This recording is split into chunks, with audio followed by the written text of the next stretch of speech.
ТV телевизийн 1-р сувг радио FM 103.6 төлөв хамтарчин цаг мөчид Монгол коммент нэвтрүүлгийг орондоо эрхлүүлж байна. ТВS Mongolia пэйж лайв хэлбэрээр Монгол коммент нэвтрүүлгийг дэлхийн өнцөг болон бүрт бас түгээхэд бэлэн байна. Үзэгч та бүхэн өөрсдийнхөө санал бодлын өгүүлэл бодлын чөлөө тендертэй тавтаа морилгож өрий. Замралтын өдрөө тухтай бүжээ. Сонин сайхнасаа нэг халаач хамаа гэдэг шиг юм. Ямар хөө асуудлууд яригч байна. Ер нь нэлээд божигнаантай амралтын өдөр өнгөрөх шиг боллоо тий. Одоо ч юусоо ямар ч айхтар болцсон юм юусоо нэг тийм их тийм эркетийн хэлбэрлүүгээ хөгжчихсэн юм уу? Юм бол ивддэг, нүүддэг, хүч хэргэлдэг нэг ийм л сони хандлага газар авчлаа шүү дээ. Тэгээд энэ бүгжүүдтэй холбоотой асуудал. За тэгээд дээрэс нь үргэлжлүүлээд энэ зам хаагаад эхэлчихлээ. Тэглээ. Нэлээд том нөгөө нэг бүтээн байгуулалт гүүр өрнө гэдээс асуудал чи ерөөсөө энэ гүүрээрээ л зүтгүүлээгээ шийдчих шиг боллоо. Тэгээд замыг хаагаад үргэлжлүүлээд ингээд эхэлчихсэн. Гэх мэтийн асуудал бол ерөөхдөө амралтын өдрүүдээр явлаа. Яг уу сайнтай сартай налгарын оргоод ч болж байгаа бүдэж байгаа бүтэхгүй байгаа олон асуудлуудыг л мэдээллийн захим сайт нүүр хуудсан дээр бичсэн ирүүлсэн билээ. Өнөөдөр Монгол коммент нэвтрүүлэг бас одоо араас нэлээд шахуу хөтөлбөртэй байгаа учраас бас нэг товлсон одоо тэр тодорхой хугацаанаас 5-3 минутын наан дуусгах тийм нөхцөл байдалтай байгаа учраас орчлыг товчлоод өнөөдөр яригдж байгаа гол асуудлуудыг Монгол комментчдийнхоо санал сэтгэлээр түшиглээд ярилцъя гэсэн бодол байна. За энэ амралтын өдрүүдэд бас манай ТV телевизийн уран бүтээлчид спортын, инженер техникийн баг хамт олон Өвөрхангай аймгийн Төв Арвагийн хотод ажиллаж ирсэн. Тэнд үндэсний бүхий барилдааныг шууд дамжуулан үзүүлээд ингээд ирсэн байгаа. За одоо бүхий өргөнд зохион байгуулагдах ёстой байсан Сонгой архай уулын хишиг барилдаан гэж нөгөө дөрвөн уулын хишиг барилдаан жилд одоо нөгөө төлөвлөгөөт барилдаан байдаг шүү дээ. Өндөр чансаатай энэ барилдаан сая амралтын өдөр бас бүхий өргөнд болох байсан. Энэ цуцлагдчихсан байгаа юм билээ. За Монгол Улсын ерөнхий сайд бие бүрэлдэхүүнийхээ хамтаар бүгд найрамдах хятадаар тусад айлчлаад ирсэн. Энэ айлчлалын дараагаар ямар ч байсан одоогийн байдлаар гашуун Сухбат боомт дээр үүссэн асуудал 100% шийдэгдсэн. Үндсэндээ Монголын талаас бол 3 гацаар нүүрстэй үрэлсэн автомашинуудыг гаргаж байгаа гэсэн мэдээлэл дүнгиж түрүүхэн ирж байна лээ. Бас болоо гэсэн ийм бодол хандлага байл. За нэг шийдвэрээс буцаж байна. Юу хэр нөгөө хүүхдийн мөнгийг нийт хүүхдийн 80% нь олгоё гэжсэн шүү дээ. За энэ бол их гоё шийдвэр байсан л бүгд. За яах вэ? Ингээд зүтгэж жагаад хилтэй хамтаа хэрүүлтэй уралдаа ингэж шийдэж явж жагаад чиний миний хүүхд хасагдчихлаа, манайх группт байдаг гэтэл хүүхдээ 20,000-аас хасагчлаа гэдэг асуудал зэгцэрсэн юм. 80% нь болгон за нэг үлдсэн 20% гэдэг чи яг энэ чинь нэг Монголын нэг нийт 10 өрхийн нэг 2 нь бас нэг дундаж заавас тэрнээс дээшээ тэр давхаргад байдаг байлгүй чи ядарлаа гэхэд одоо жишээ нь одоо юу гэдгийг тийм үү? Энэ том бизнесмэнүүдийн Монгораны наранхуугийн хүүхдэд бид одоо 20,000 төгрөг өгөөд яах вэ тийм ээ? Дарамтуулын бос сайхан самбуугийн хүүхд 20,000 төгрөгөөр яах вэ гэсэн ингээд бодохоор одоо тэр болцооны амьдралдаа нэг 10 айлын нэг 2 нь байд юм шиг байна л. За ингээд энэ судалгаа 100% одоо тэр 80% гэдэг бол зорилтод бүлгийнхаа 100% очихоор боллоо гэдэг юм шийдвэрл байсан. Гэтэл одоо хөдөлмөр нийгмийн хамгааллын яам, сангийн яам дээр одоо ямар асуудал үүссэн мэдэхгүй энэ 80% бол олгох бололцоо байхгүй сүүл нөгөө нэмэлтээр орж ирсэн тэр 20% хүүхдүүдийн санхүүжилт бол үнэхээр шийдэгдэх юм үндэслэхгүй гэсэн тийм тайлбар явчлаа. Тэрийг дуулав. За нэг иймэрхүү мэдээллүүд ерөнхийдөө өнөөдөр захим ертөнцийн гол асуудлууд болж яригдж байна. Өөрөөгөө хэлээд нэвтрүүлгээ эхлэе. Чиний лайв яач вэ? За лайв удагаар орж ирэх нь одоо удахгүй холбогдчих байх. За тэгээ өнөөдөр бас нэг хариуцлагатай мэдээлэл гэх юм бол энэ Хөвсгөл аймагт том галт төмрүүд гараад эхэлсэн байна. Хатгал тосонд нэлээд их том галт төмөр гарсан. Тэрийг унтраагаа дуусаагүй л Эрдэнэ болгон сумд нь гараад одоо нэлээд их ой модтой газар юм байна. Тэгээ одоо мод шатж байна гэсэн юм харамсалтай мэдээлэл бас явж байна. За өөрийгөө хэлчихээ тэгээд мэдээлэл доорой. Монгол комментэд нэгдэцгээе. За үзэгч та бүхэн нэгдэж нийлээд идэвхтэй эрч хүчтэй ороод ир. Би та бүхний санал сэтгэлийг Монгол коммент гэсэн албан ёсны ТВS Mongolia гэсэн албан ёсны онлайн пэйжээс бас манай пүүжи минь унш танилцуулна байх гэж ингэж бодож ойлгож байна. Ахлагангийн сурагчгүй өргөгч кран бүтээсэн ийм мэдээллийг Арслан.com сайт Арслимын сайт нүүр хуудсан дээр байршуулсан билээ. За энэ хүүхдийг болохоор галуудрах гэдэг юм байна. Баг багаас инженер болох хүсэл мөрөөдөлтөй байсан. Энэ мөрөөдөлтөд хүрэхийн тулд 9 дугаар ангид за үдсэглэн 2018 гэж ийм үдсэглэнд оролцоод КС 4567 гэдэг ийм өргөгч краныг ширээтэй шатар, эвтэй дөрвөн амтны силбэр, модон дэр, металл хөөмөл зэрэг 13 бүтээлээр оролцоод шилдэг дизайн технологич сургуулийн эцэгхийн зөвлөлийн нэрмжийн шагналуудыг тус хүртсэн гэж байна. За энийг бол нөгөө цонхны шил ачигчны мотороор хийсэн гэж байна. За одоогор бол энэ краны сум нь 1 метрийн урттай. За дараагаар нь бол 3 метр урттай энэ краныг зохион бүтээхээр бэлдэж байгаа гэж байна. За одоогор бол олон улсад бас энэ ерөнхий боловсролын сургууль өсвөрийн хүүхдүүдийн дунд бол зохион бүтээгдсэн ийм тохиолдол одоогор байхгүй гэж байна. За Монгол хүүхд бол бас анхдагч болжээ гэсэн ийм сайхан үйл явдлыг анхслын сэрүүлсэн юм билээ. За Алтан сүх гэдэг энэ нэг ах бас сошиалд яваад байгаа маа. Энэ ахад би бас нэг багахан сэтгэлийн дэм хүсэж байгаа юм. За өвдсөн зовсон юм биш. Өвчин эмэгтэй тэмцсэн энэ төр асуудал байхгүй. Хэлгүй сонсголын бэрхшээлтэй юм ахгүй байгаа. Тэгээ таксинд явдаг. Таксины жолооч. За энэ яадаг хүн гэхээр зэрэг эн чи их сурвалж нь юу вэ? Нийслэл цэг юм шүү дээ. Нийслэлийн мен дээр бичээд тавьсан байж. За энэ дэлхийн аврагал болох хүсэлтэй байна. Алтан сүх одоо онцоос үр дүн баг авдаггүй сурч байсан гэж байгаа. 5 дугаар ангид байхдаа надад дохионы үсэг зааж өгсөн учраас бидний харилцаанд ямар ч үргэлжлэл гардаггүй. Хичээлийн хажуугаар спорт гон тэр дундаа шатар тоглох дуртай байсан. Энд тэнд шатрын тэмцээн болон зарыг бол амтахгүй очиж оролдог, очоо бүртгүүлчдэг, тоглодог, хождог. За хөгжлийн бэрхшээлтэй иргэдийн өдрөөр болдог спорт тэмцээний шатрын төрөлд аврагалсан. Саяхан Алтан сүх найзад маань баярт мэдэрч 2018 оны 7 дугаар сарын 6-наас 16-нд Английн Манчестер хотноо болох сонсголын бэрхшээлтэй иргэдийн шатрын 18 дугаар Олимпиад оролцох Монголын багийн бүрэлдэхүүнд багтсан гэж. Өмнө нь Аз ТV-ийн сонсголын бэрхшээлтэй иргэдийн аврах шалгуулалт тэмцээнд оролцож байсан туршлагатай амжилт гарах магадлалтай учраас түүний багтаа оролцсон эргэлзээгүй.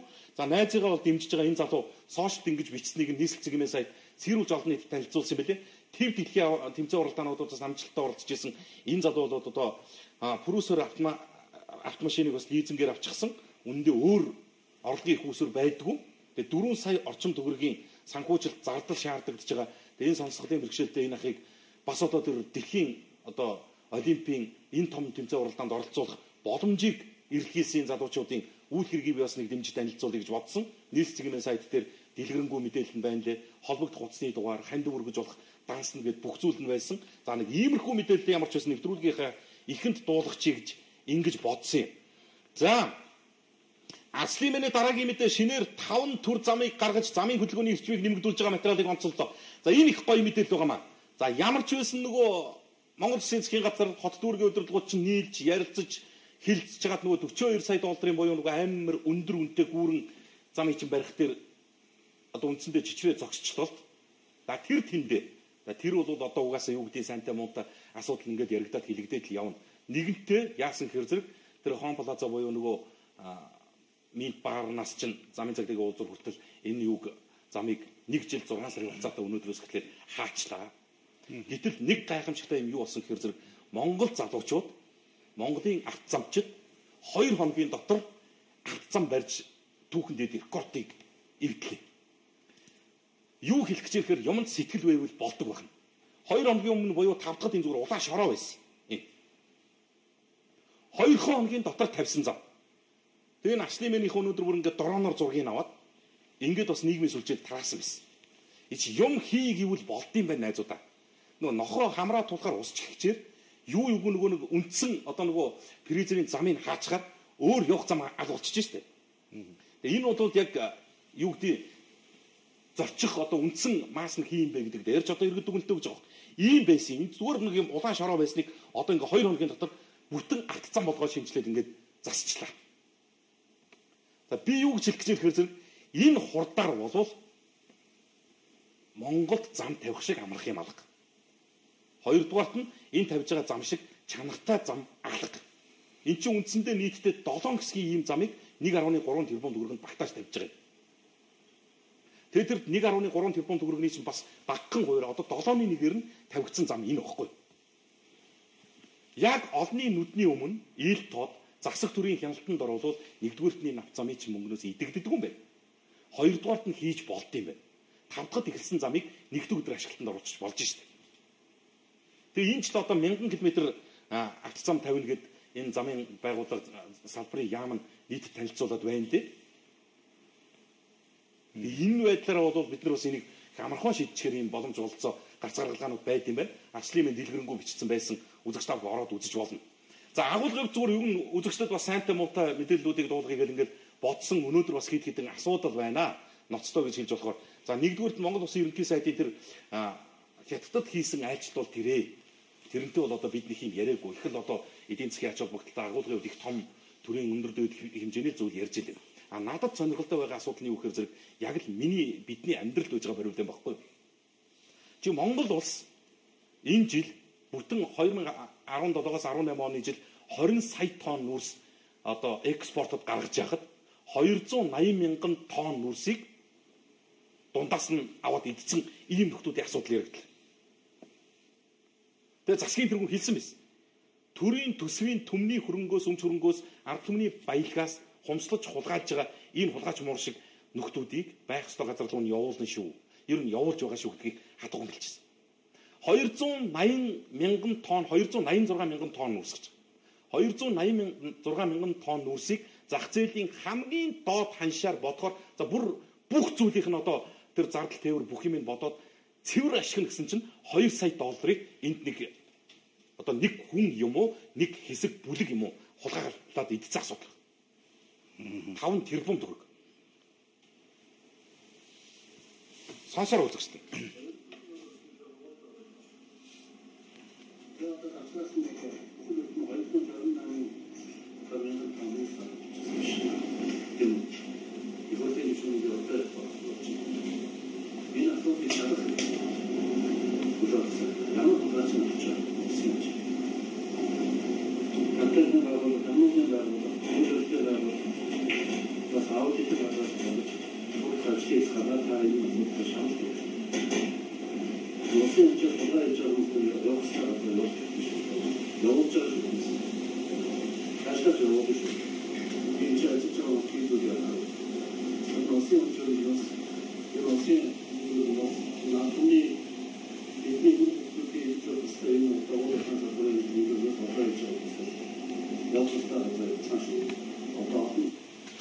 За ингээд ерөнхий сайд бол ерөнхийдөө усын өмч хөрөнгнөөс идэж байгаа ууж байгаа нөхдүүд явах ёстой газар руугаа явна шүү, явуулж байгаа. Цаашдаа явуулгуулна гэдгийг хатуу хэлчихэж байгаа. За гэтэл өнөөдөр нийгмийн сүлжээнд ямар асуудал явсан гэсэн чинь энэ ерөнхий сайд зүгээр л одоо нэг иргэний үгээр их хурлын гишүүн гэж нэр барьж байгаа тийм популизм хийж ийн гэдэг ийм хэлбэр рүү явлаа л та. Одоо өөрөөр хэлэх юм бол юм болгоныг нэг оюутлогын гэрээг үзүүлсэн нөхдүүдтэй аваач холбох гэж байна. Тэгээ асуудал болгоныг улс төр болгож ийн гэдэг ийм хандлага явсан юм. Тэгээ баримтыг барьсан Монгол төрийн түвшээ бас байна л. Тэр орон нутгаас нь сонгогдсон. Тэгээ би юу гэж хэлж байгаа гэхээр зөв ийм сошиалд маргаад ах юм алга. Маргаж болно, хилцэж бол. Энэ дээр бол ямар ч маргаа алга. 286 мянган тонн нүрсийг аваад идсэн бэ. Тэр баримтыг их хурлын гишүүн барьсан зогсож байна. Манай авилгатай тэмцэх байгууллага ажиллаа хийхгүй нь яг үнийг хэлэхэд. Хийж байгаа нь хий хоосон албан тушаалаас хандлт ширээгээ хамгаалах гэсэн. Ард иргэдийн массын дэмжлэгийг авах гэсэн.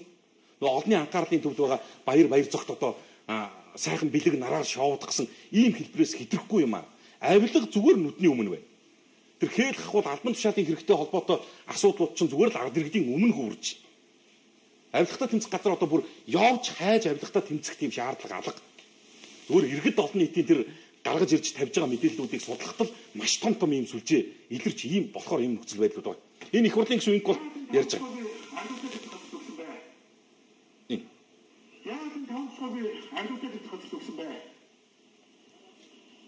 Олчуудын төлөө зүтгэнэ гэж амарч учраас өгсөн. Би тэрээр юунд тулгуур зүйлсгүй цаасандаа тулгуурдаг. Энэ нөрөв төрийн ямны арт бичиг баримтанд тулгуур ажилладаг ус. Би одоо популизм маягийн ярьдаг ус биш. Баримтанд тулгуур ажиллана. Одоо миний хартаар байж байна. Олон хүний төр гар үсгтэй төрийн гарсан арт байж байна. 268 мянган тонн үсэг эрдэс таамхаа нөхөд өсгөөс орон нутгийн таамхаа авах баримтанд байж байна. Энэ өнөөдөр анхаарах нь 2 сая доллар юм. Тэгвэл одоо өнөөдөр эрдэс таамхын таамхаа дээр эзэн суучаад байгаа энэ усууд баялгаар энэ асуудыг шийдэхгүй болов тэр хаанаас авсан бэ? Энэ мөрцийг хаанаас авсан? 4-р амны хойд мөрөгчгөөс авсан. Хэн биднээс нүрс авдаг вэ? 5 толгой транс компани давтуудаар авсан. Тэр нөхөр өмнө 5 толгой компани санал зогсоочод 260 мянган тонн үрсийг дангаараа авдаг тийм хэл мэдтэй. Би өмнө ард түмнийг за ингээд бусад асуудал нь яг бай. Зүгээр ер нь баримтыг гаргаж ирээ хэлдэж шээ. Би буруу хэлсэн юм шүү дээ. 2 сая доллар биш 20 сая доллар юм байна. 20 сая доллар юм байна. 280 мянган тонн нүрс буюу 20 сая доллар алгуулчих. Иргэдийн өмчнөөс. Тэр дундаа бүр нөгөө өмнө говьчуудын нөгөө хувь эзэмшээд байгаа орон нутгийн томтлогоо гэсэн. Тэгээ одоо энэ дээр жишээлхэд яг ямар маргаан байгаа вэ? Ойлгогдохгүй юу байгаа юм бэ? гаргасан шийдвэрийг их хурлын гишүүн үзүүллээ. Авсан иргэнийг хэллээ. Тэр 5-7 давагдорж гэж. Би хэлсэнгүй шүү дээ. Энэ их хурлын гишүүн хэлээд өглөө шүү дээ. Тэгээ энэ сүлжээг жишээ нь одоо бүр бүтэн ингээд зад татаад нэгэд илрүүлээд өглөө шүү дээ. Одоо энэ дэр ихтэл баг авилгатай тэмцэх газрыг хамгийн ихний ажиллаж явах ёстой шүү дээ. Тэнд байж шүү дээ. Тэгээ ийм хууль бус хулгайч нь тасрахгүй зогсохгүй яваад бахаар одоо ямар нөхцөл байдал үүсэж байгаа гэхээр иргэдийн бүхэн төлбөр яг хязгаарынхаа дээдсэгт ирчихлээ. Түрүү чинь одоо хууль бус хуурамч худлаа бүхний илэрхийлэл үндэс болсон тэр МАП-ийн гар хөлөөс томилогддог шүүхийн бүрэлдэхүүнийг маргааш одоо цаазын давтанд авиж чадчих. Маргааш болох байгаа үйл явдлыг сонсооч. Шүүгчдийг шүүх засаглалыг заасан гэж. Тэгэхдээ одоо нөгөө боддогоор манад хууль байхгүй юм чинь дүрслэж нөгөө саяны тэр талбай дээр шатаадахта утга нэгтэй тийм үйл явдал болох. МАП-ийн бүлэглэлд үйлчилдэг шүүгч нарыг зайлуулъя гэдэг энэ Эрдэнэ төлөвлөрөө аврах ард түмний хөдөлгөөний зүгээс маргааш жагсаал зохион байгуулах гэж байна. Ялтын талбайд. Үнэхээр ийм төөрөгдүүлж амьдарч тэр дундаас ашиг болж хүлжиж хөрөнгөж байгаа бүхэл бүтэн ийм бүлэг үүслээ шүүх гэдэг. Чив тэр яриа л ээ. Пүүжээ тэр ярьдаг одоо сүүлийн үеийн нэг 2 сар тууштай ярьж байгаа сэдв бол Эрдэнтийн 51% бөгөөд Эрдэнтийн 49%. Яг аль алинаас нь ямар ашиг болж байгааг хинч мэдэхгүй. За одоо Эрдэнтийн 51% гээд Стандарт банкны барьцаанд орсон гэдэг асуудлыг яриад идэв. Гэтэл Эрдэнтийн 49% чинь төр мэдлэлт авсан гэж. Нэг үгээрээ нэг шүүхийн захирамжаар. Нөгөө шүүхийн захирамжаар болохоор нэг хувийн байгууллагт очсон гэж. Чи боддоо жилдээ 500 сая $5 борлуулалт хийжсэн 250 сая $5 цэвэр ашиг олдог уулын байжуулах Эрдэнэт үйлдвэр 51% шүү дээ. Тэр 49%-тайгаа нийлээд 100% болчих юм бол тэрбум доллар олохоор байгаа биз дээ. Тийм үгүй юу? Нөгөө эмч багш нарын чинь цалин зүгээр ямар ч асуудалгүй нэмэх мөнгө тэр байж штэ.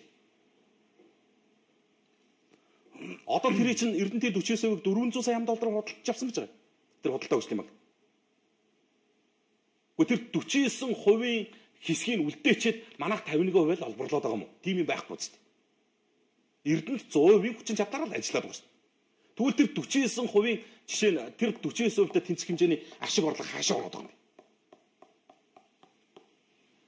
Тэгээ энэ дэр энэ зөрөгтөөторгийн залуугийн тэр ярилцлага чухал цаг юм энэ дэр байна лээ. Ороод үзээрэй. Энэ бол Эрдэнтийг худалдаж авсан тэр бүлэг 400 сая $5 аль хэдийн олцсон гэж. А ямар ашигтай гэхээр бид тэр 49-51 гэдэг тэр маргаанаа хийж л байхад л ашигтай юм. Энэ нөхдүүдэд, энэ бүлэглэлд. Уг нь 100% бидний юм байхгүй. 51% нь 500 сая $5 олж болд юм бол үлдсэн 49% нь ягаад за болий 400 сая $5 олох юм шүү дээ. 400 сая $, жилийн 400 сая $, энэ багш, эмч, сувилагч, энэ онцгой цагдаа тагнууд бүгдийнх нь цалинг нэмээд бүр баг ингээд дахиад нуглаад өгөхөр биш. 400 сая $. Мэдхгүй яадаг мэдхгүй. Одоо эднийх бол тэр худалдаж авсан шархаа нөхдөж байгаа. Одоо баг гараад явсан ч болохоор болцсон ийм асуудал яригдчих. Аргаа ядцсан байгаа байхгүй. Маргааш жагсаал дээр тэгээд энэ шүүх засаглалыг шийтгэх гэж. Зүгээр л одоо ард иргэдийнхаа дэмжлэг хүсч нэг үйлдэл хийж байгаа. Энэ асуудлын агуулгаараа бол энэ юу ч өөрчлөхгүй. Зүгээр олонныхоо хүч дэмэн дээр нийлж нэг алхам хийдэл гэдэг л ийм залуугийн санаачлагад явж байна. Үнэхээр энэ шүүх гэдэг бол үнэндээ л арай л бол. Тэгээд гадна дотны хөрөнгө оруулах гэж ирсэн одоо Канадын ч юм уу Америкийн ч юм уу хэнийг ч байдгийн нөгөө нэг тийм мапчсан бүлэглэлтэй дээрээс захиалга өгдөг эзэнтэйгээ ярьж байгаа тэр хөрөнгийн завшдаг шамшигдуулдаг тэг өгөө гаргадаг. Энэ Монголд орж ирж байгаа хөрөнгө оруулалт их багаслаа гэдэг чинь агуулгаараа энэ шүүх засаглалтаа чинь маш их холбоотой байгаа байхгүй. Яг л одоо бүр ингээд нэг улс хууртаа ингээд үзэх юм бол энд бол амар юм байна. Яг мап шиг болсон. Шүүхийг хийн шүүх юм. Ийм зүйл бас өнөөдөр яригдлаа гэж тийм. За сэтгэл уншия. За ерөнхийлөгч маань хүүхдүүдийг алагчлалгүйгээр хүүхэд бүрт 20,000 төгрөг олгуулахаар улсын хурлд төсөл оруулсан боловч Монгол Ардын намынхан эсэргүүцлээ. ард түмэн ядуу хүүхдүүд өлөн зэлмэн байх нь Монгол Ардын намынханд ашигтлаа бололтой гэдэг. Өнөөдөр Монгол Ардын намын бүлгийн дарга хаян хямрын мэдээлэл хийгээд засгийн газарт 80% нөх мөнгө байхгүй. Гээ хэлчихэн лээ. За газар өмчлөх асуудал юу болсон болоо гэсэн байна. За өнөөдөр энэ өдөр мэдээллийн хөтөлбөрөөр энэ асуудал нэлээд дэлгэрэнгүйгээр мэдээ авсан байгаа. Асуудал нь сурвалжлагтай гарнаа. 5 сарын 1-нд газар өмчлүүлэхгүй өгч байгаа гэсэн үнэн үү гэсэн байна. За энийг өнөөдөр мэдээллийн хөтөлбөрөөс үзээрэй. Мундаг замчин залуустай баяр хүргье, амжилт хүсье гэсэн байна. Төмөр гардаг үлрэн шүү. Их төвшин шадар сайдаа үүл будаж газар хөрсөө чиглэрээ гэж байна. За амжилт хүсье. Хоёроо гэгээлэг мэдээ болж байгаарэ. Та хоёрыг хөгчүүд их үздэг болохоор зарим үед их хямрах юмаа гэж. Тэр тэгэл одоо та бүхэн өөрсдийнхөө тэгээд энэ үзэгч гэдэг чинь өөрөө ихтэй юу юм л да. Яг л үзье гэснээр хүсч үздэг юм байна л да. Би чинь хэлдэж шүү дээ. Монгол хүүхэд дэлхийд анх удаага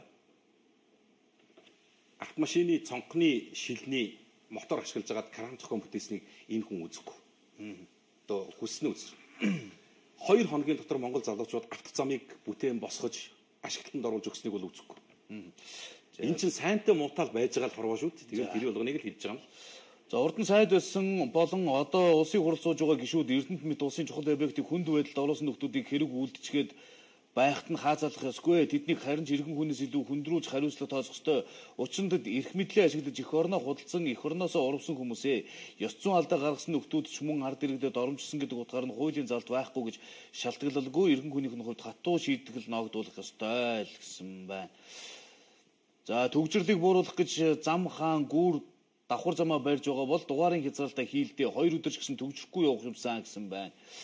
За ерөнхийлөгч маань за энэ түрүүн уншигдсан сэтгэл байна. Сайн байна уу? Би 2016 оны 3 дугаар сард Осолд орсон юм аа. Тэгсэн намайг дайрсан этгээд нь жижүүр цагдаа дайрсан одоо бүтэн жил болж байхад тэр хүнээс 5 цаас авч чадаагүй. Шүүхэр зөндөө яваад юу ч болохгүй. Ийм асуудалд бид болохгүй нэ. Хууль гэж гуйл болсон юм уу? За ингээл одоо энэ хүний бичгийн хэвийг хараа л та. Хууль гэж ингэж бичих үү? Гуйл гэж ингэж бичих үү? Энийг чинь одоо би ингээд уншихын тулд хүмүүст ойлгомжтойгоор уншихын тулд одоо нэгсэнд гайлхилж шít. Гадаад үгийг л уншиж байгаа юм шиг л шууд синхронно орчуулга хийж байгаа юм шиг л болж байгаа байхгүй. Тэгэхэд л одоо eerс муураад байна гэсэн л юм сүмжлүүлж яваад байдаг. За төмөр гардаг үлрэл шүү инх төвшин шадар сайдаа үүл буудаж газар хөрсөө чиглэрээ. Монгол Ардын намынхаа улсын хурлынхаа ажил хийж байгаа дүр эсгэж байгаа даа л гэсэн байна. За зөвөө шүүхийг өөгшүүлж өөрт ашигтай нүгэл хийсэн хүн захиагийн баг хүү гэсэн байна. За жагсгал хэрэгтэй шүүхийг өөгшүүлж өөрт ашигтай нүгэл хийсэн хүн бол захиагийн хүү шүү гэсэн байна. Багнууд ирэх гэж байгаа хятадуудын талаар үнэн талаар хэлж ярьж өгөөч ээ. Орон нутгийн 5 толгой удирдлага санхүү нэгтлэнгүүд бэлэн мөнгөтөнгүүд эвгүй шүү дээ гэсэн байна. За гашуун сухад бомтор 3 игнийгээр машинууд гарч ихэлсэн гэж байна. Ерөнхий сайдын айлчлалын үр дүн гарч ихэлж байна бэлгээ гэсэн байна. За ганц шударгыгаа юм ярихаар битгий шүмжлээд вэ. Энэ коммент бичсэн хүмүүс шудраг нэгнийг жоохон хөндлөмөр юм аа гэсэн байна. За тэр биш давга баруун салаанд тавьж өгнө гэсэн замаа тавиач ээ. Хүлээсээр байтал хөгшөрж өглөө гэсэн байна. Сайн санаа тахан түсээ амьдралд хүл алдаж 2 гинтийн ослоор 2 хүлгүү болсон Бачулан дахир дутуу иргэн наран туул захын хогон дээр өөрийн гэсэн орон байртай болохын тулд сав суулга захиргаан бараад зарж сууж байна. Та бүхэн хуучин муу сав суулга ханд болгон өгөөрэй. За 80 34 тэг 7 70 гэсэн юм дугаар байгаа юм байна шүү. За ямар их гацж байна хаана вэ нэ их хурлыг л хурдан тарааж байж бүх юм шийдэгдэн шүү. Эдсэн хулгайч нараа шууд баривчлаа хөрс өгсайдаа Монгол Ардын номерс бүр тэтэрлээ гэсэн минь. За чон дагаж эзнээсээ урваа төрсөн гэрээсээ ам суйлах нохоо шиг харь хүн дагаж гэд ингээд явжтай энэ сэтгэл. Наач бас өнөөдөр юу яасан юм аа? Сошиалд бас нэг эвгүй бичлэгүүд яваад ирсэн. Би бас үзэгчдэд үзүүлье гэж бодож байгаа. За янз янзын хэлбэрээр ярьж. Юу гэхээр зэрэг энэ Вьетнам засварын газар гэж байгаа юм. Вьетнам засварын газар Монгол эмэгтэй хүүхдийнхээ өсний нарийг хийж байгаа. Нөө сэвлэг үргэх ёслолтыг вьетнамчууд хийж байгаа. Тийм вьетнамчууд хийж өгч байна. Тэр эмэгтэйгийн одоо хүүхдийнх нь өсний нарийг хийж өгч байгаа. Энэ нуг нь маш олон жилийн түүхтэй. Энэ хүүхдийн сэвлэг үргэнэ гэдэг чинь. Энэ чинь залуу улсын гал голомт бадрахаас илүү их ач холбогдол өгдөг. Яагаад гэвэл тэр хүний тэр удмын боён заяаг одоо бенсэлж яадаг тийм үйл гэж үздэг байхгүй. Маш олон жил энэ хүүхдийн сэвлэг үргээдэг үйлд чинь монголчууд тийм өндөр сүсэг бэсрэлтэд оролцдог. Бүр нэг жилдээ 3 хүүхдийн өсний найранд орсон байхад жилийн засал хийлгэсэнтэй адилхан даадаг гэж ярьдаг. Одоо бол утгаа алдчихна л. Үнэхээр би энэ бичлэгийг үзээд тэр дор орж байгаа сэтгэгдэл юм хүмүүс үзээд үнэндээ л бас л юм бодогчлаа. Ямар сонирмоц. Зүгээр л нэг хүүхнийг ингээ бариад идэж ийн монголчууд. Одоо олноороо. Ачаага алдчихсан сайхан монгол залуучууд байж хахад ийм очц дүм төлөвнүүдтэй нийлж ингэж эрэл эзчиж мэдээж тийм л баг буруу л байгаа. Одоо сайхан монгол залуучуудын хажууд бол эднэртэй ингэж очиж ийм нөхцөл байдалд орж ийн гэдэг бол буруу л юм. Гэхдээ чи юу цаад утгаараа юу харж ирэх төр гэдэг бол иргэнэ хайчихлаа. Үнэхээр Монголын төр зүгээр нэг дундаж доод давхаргын ард иргэдээс холоо тасарч юм болгон эзэнгүү, хяналтгүй, засаггүй, захиргаагүй ингэж явж байгааг нь илэрхийлв. Энэ хардаа энэ бүр дуутай шуутайгаа юм билээ имжлэг.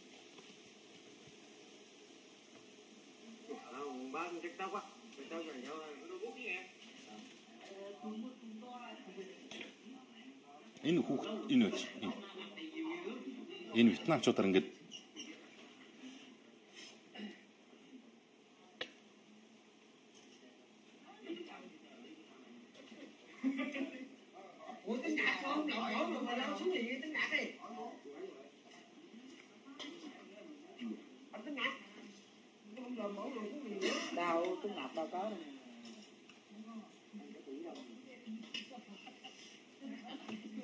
за ингэсгээд бол энэ бас нөгөө хүмүүсийн нүүр царайг тодорхойлоод байгаа юм билээ. Тэгэхээр бас энэ чинь хуультай журамтай байдаг учраас болохгүй. Ийм л байна. Зүгээр л одоо нэг бичлэгэл мэдээллийн сайт дээр гарч ирж байгаа. АТГ-ийн юм нэ. Тэгээ АТГ-ийн дээр байгаа. Зүгээр зөндөө. Энэ бол зүгээр ингээд ийм нийтийн үзэгдэл болсон байхгүй. Хин хүрхүү тэр сэвлэгээ үргээж байгаа хүүхдийн толгойд хин хүрхүү. Ямар жилтэй хүн хүрхүү. Хэдэн цагт хүрхүү. Хаана байх вэ? Бүх юм бэлгшээл байхгүй юу? Бид юуг харуулж ирэхээр уламжлалтаа улан дорой хийлээ. Байж болох үндэсний язгуур эрхшгийг хүндсэн тэр бүх зүйлээ нулимлаа. Одоо өнөөдөр ч гэсэн ингэж хар Монгол төрийн түшээд нь оролцоод Монгол үндэснийхээ бүхий өргөг булаацалтай явж байгаа. Монголын газар шороог хулгайлж байгаа, хумсалж байгаа, харийнхантаа дайтаж байгаа нэг ширхэг төрийн түшээ байдгүй. Тэнд очсон хүзүү амаа боолгосон боолгоогүй гэдэг асуудлаар хэрэг үүссэн цагдаа сэргийлэх болоо явж байна. Монгол үндэсний минь бүх штэ. Энэ төрийн бус байгууллагын төлөө одоо нэг агалах нь. Би хэтрүүлчээж магадгүй. Та нар гэхдээ энэ бүх сонирхож байгаа улсуудын сүүлийн үед явж байгаа мэдээллийг харж байгаа. Нөхцөл байдал яаж иргэгийг хар. Ямархуу нөхцөл байдал болж ийн гэдгийг үзээрэй. Арслан цэгмэн дээр байгаа. Зүгээр нэг төрийн бус байгууллагыг булаацалтаад нэг алах нь шүү дээ. Одоо өдөр болгон бүхий өргөөнийхөө үүдийг эвдэж орох юм уу? Ийм нөхцөл байдалд болсон. Дахиад эвдлээ. Сая сэлгээд янзлаа тавьсан байсан дахиад цөм зөхөр орлоо.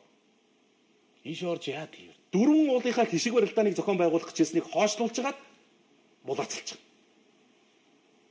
Монголын ард түмний хандвар боссон өргөө шүү дээ. Нэг ганц бүхий өргөөг л одоо энийг л авахын төлөө одоо хүн алж чадах юм шүү дээ.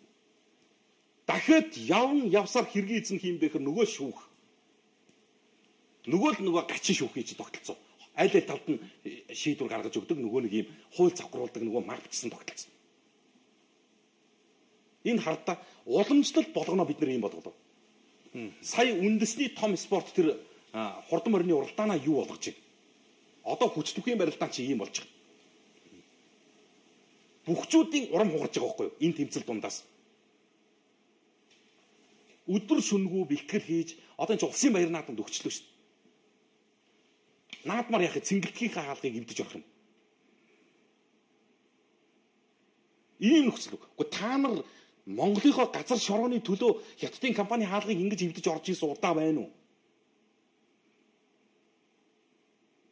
Гэхдээ туйширч ийн хитрхи амар ярьж гэл бодох юм. Зүгээр харал та.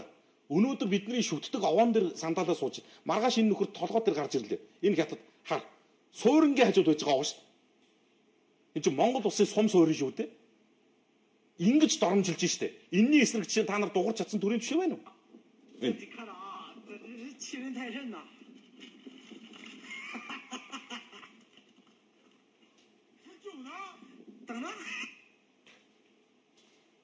Бээр ингээ үзүү зүгээр өдөр болгон ийм новшин юмтай таарж байгаа байхгүй.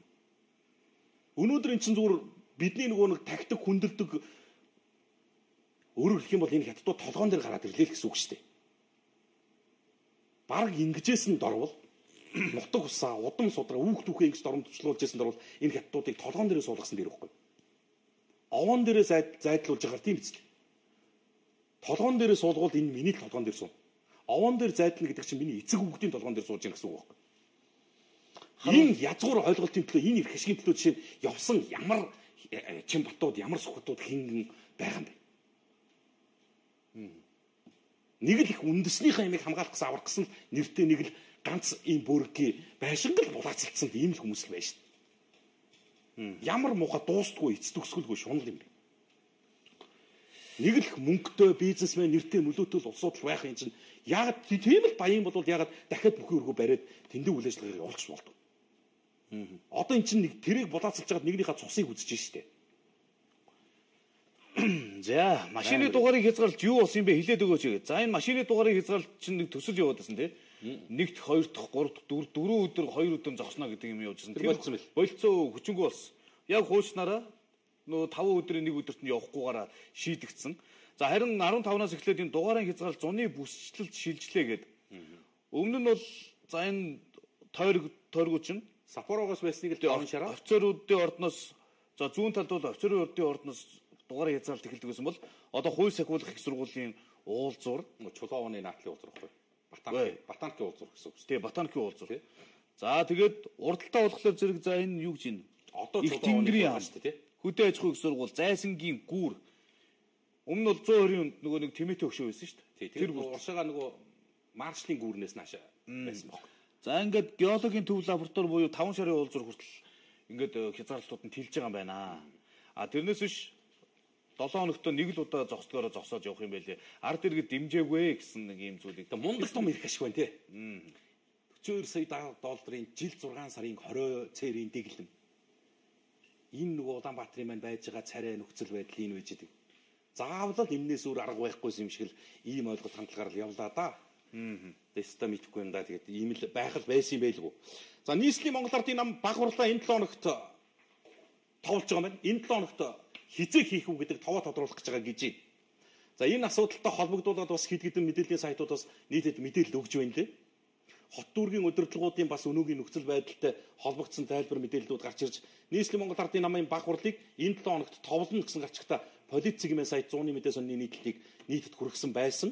За араас нь АТГ-ийн сайт Баян зүрх дүүргийн засаг дарга баясхын үнэн төрхийг гээд гарчигта материал дийлгэлээ.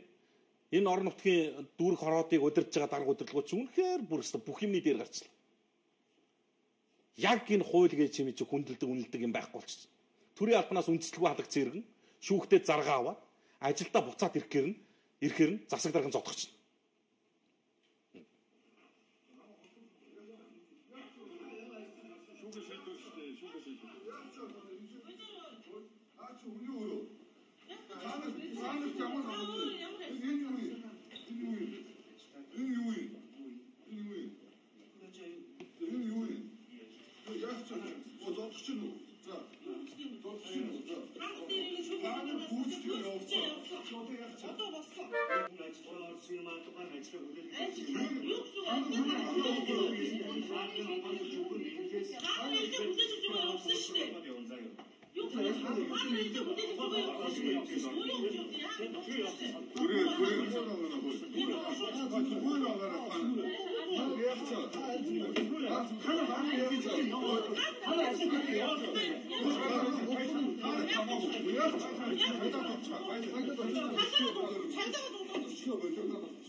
Ийм л дүр зургийг өдөр болго үзчих.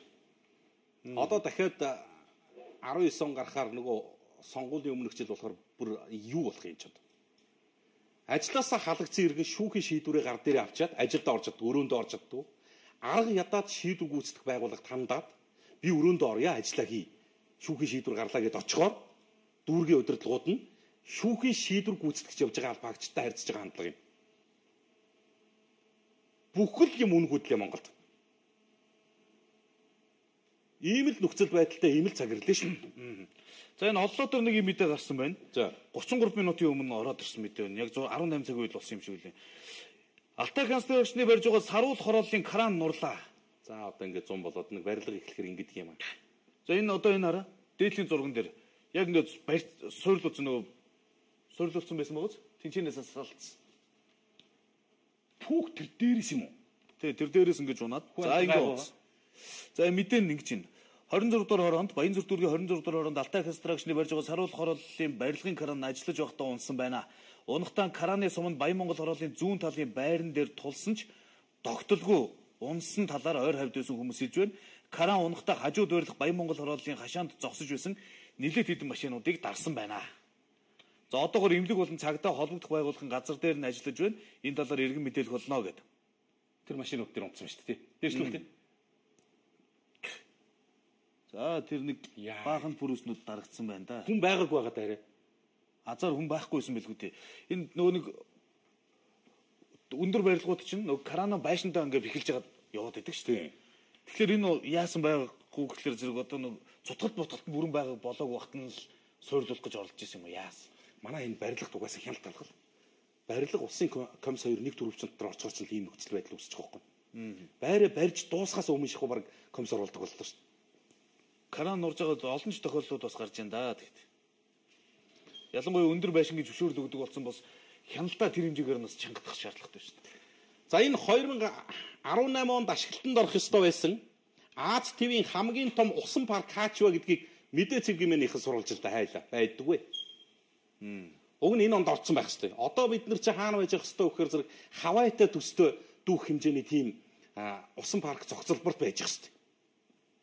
Азийн хамгийн том усан парк 2018 онд ашиглалтанд орж за ингэж байгаа. Бадарчин жуулчин биш чинээлэг аялагчдын $90 сая-саяар нь эх орондоо авчирна гэж суур тавьсан. За энэ зураг төсөлд нь хэдэн төгрөг зарцуулсан.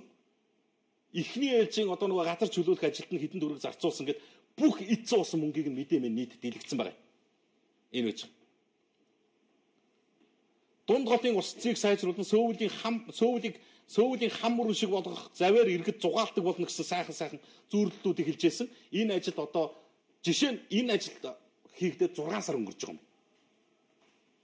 Одоо бид нар нөгөө сэлбэр хотыгоо төв дундуур завьтай урсдаг болчиход 6 сар өнгөрч байна. Ийм амир. Зүгээр юу гэж хэлэх гэж нэхэр төрийн төсвийн татвар төлөгчдийн мөнгийг идэж явах ямар л боломж байна? Тэр боломж болгоныг ашиглаж байна.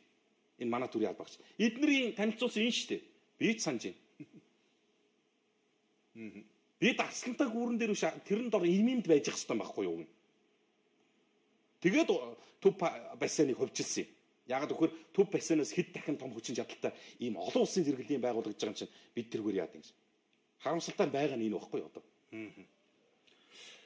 За дуусгая л гэж юм да. Нэвтрүүлгийн цаг энэ өрөөд өндөрлөж байгаа юм байна. Угаасаа өнөөдөр бас тавьж байгаамаа. За ийм л метражтай байж тээ. За өнөөдөр швейц дагалуулахаар юм боллоо. Одоо баг сэтгэл уншигдсангүй шахах юм болж. Тэгээд ярих сэдвүүд л ийм байсан. Аль болох товч тодорхой байх гэж хичээлээ тэгээд амжсангүй. 18:39 минут нэвтрүүлгийн төрөөд өндөрлж байна үзэгчтэй. Даваа гараг бидэнд ярих хэлэх асуудал их бий. Ард бас чилгээсэн сайхан олон өдрүүд байна. Бүгдээрээ хэлэлцээ, бүлээ усаар угаая. Болж байгаа олон асуудлыг ухаалан дэмжин, болохгүй олон асуудал бас хазаарч өдр болж ярин шүү гэдгийг бас энэ эндэр дээрээсээ дуулгая. За 103.6 радио дамжуулж байгаа. ТВ-с Mongolia пэйж та бүгдийн санал сэтгэлдлийг бас авч байгаа гэдгийг тодтогъё. Урайгаа хэлэх үү? За тэгээ. Монгол комментэд нэгтгэе. Гэр бүлийн